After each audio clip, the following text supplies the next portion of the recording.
ओम शुक्लांबरधरं विष्णुं शशिवर्णं चतुर्भुजं प्रसन्नवदनं ध्यायेत् सर्वविघ्नोपशान्तये अनेकदन्तं भक्तानां एकदन्तमुपास्महे नमस्ते नमः गुरु ब्रह्मा गुरु विष्णु गुरुदेवो महेश्वरः गुरु साक्षात् परब्रह्म तस्मै श्री गुरवे नमः।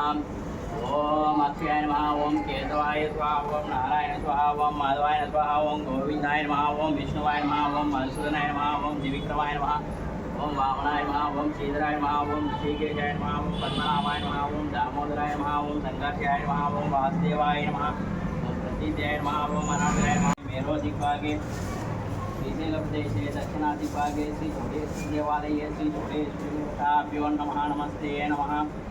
मध्वाय दिशे द्वारा श्री जोडेश्वरी देवता प्रेरिज्यम शुभे शोभनाकुले समस्त ब्राह्मण आचार हर वर्तमानवर्ग विश्वावासा नाम संवत्सरे आश्वीजमासे मंगलवारे शुभनक्षत्रे शुभयोगे शुभकरणे यवगुण विशिष्ट विशिष्टायां शुभं तिथि श्रीमान श्री जोडेश्वरी देवताभ्यो नमः नमस्ते नमः। ओम श्री कांताय नमः।